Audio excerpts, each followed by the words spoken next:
obviously, the end of last season was one of the biggest moments ever. Oh, boy. Guys, I think we broke time.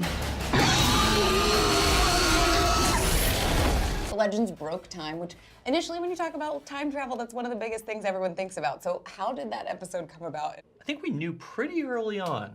I think we knew that we were gonna screw things up, and we were gonna, as we always say, In a good way. Well, in the good way. Like in crossing streams. Like if you say in the first episode, this is something you must never do. Like for the Legends, that's just like, okay, you have to do this. Yeah. Because like, let's see what happens. What took us a little more time was figuring out what the consequences of break.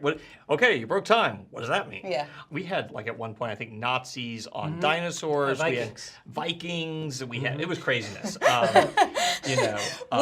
does that come? Where does that inspiration come from, though? You guys are just like, deprivation and Yes. stress.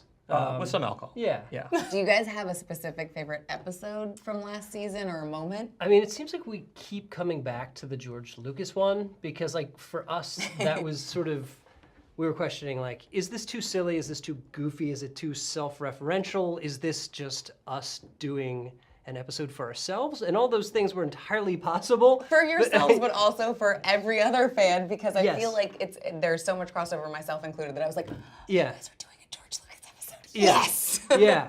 I mean, we had, season one was all about saving the world, an immortal bad guy. And so we obviously knew that we could do these like massive stakes, massive scale. And then I guess we were trying to figure out what's the silliest and slightest we can make the show and have it still make sense. Yeah. And I mean, the truth is with our characters, that you can have an episode about anything and Yeah. it kind of works because you could, you just need an emotional touch point for it. And like, thankfully there's enough people out there who that feels like life or death stakes. The fact that there wouldn't be an Indiana Jones feels Yeah. like the end of the world. Permission to depart, Captain Lance.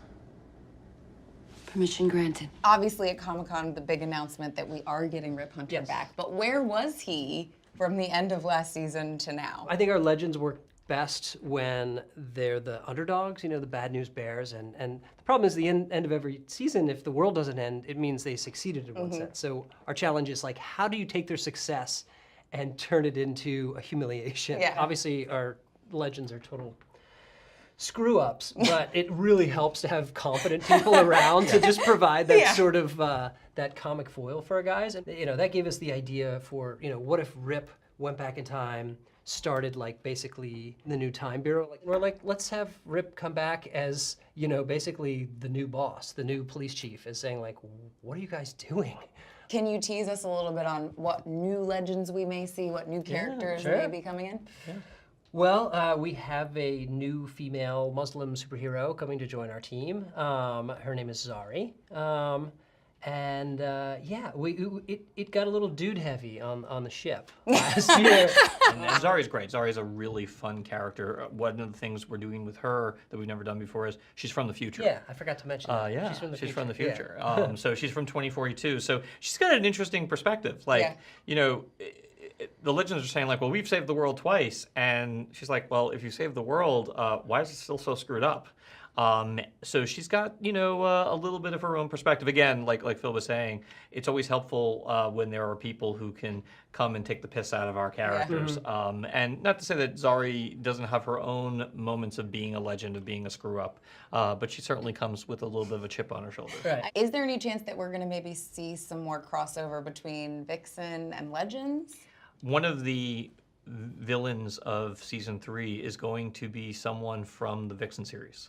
And I think somewhat of a first, we're bringing an animated villain into the live action shows. And Mark had a pitch awesome. that she would appear as a cartoon in our world, but we decided that was a little too weird. Yeah, it was too expensive and weird. You'll also get a glimpse of the Mari McCabe Vixen. Right now it's just a little glimpse. We're hoping for a more protracted meeting of the Vixens later in the season. Yeah. Stay tuned. Billy Zane is going to be joining our cast. No way! Welcome to the greatest show on the planet! We're going to have a Titanic reunion. He will be playing P.T. Barnum in a sort of a circus episode, a 19th century circus. And I would watch that episode really carefully if you're a DC fan, because when you go to the circus, there's a lot of opportunities for DC Easter eggs. Is there any trapeze artists that are going to be Oh, involved? wow, you're good. or- Wow, You're pretty good. You're pretty good. You're pretty good. To talk to our legal counsel. Maybe. And certain strongman. And it's just a lot of fun. Thank you guys so much. Don't miss the return of DC's Legends of Tomorrow, Tuesday, October 10th. Thanks for watching. Subscribe to our channel to see more from DC's Legends of Tomorrow.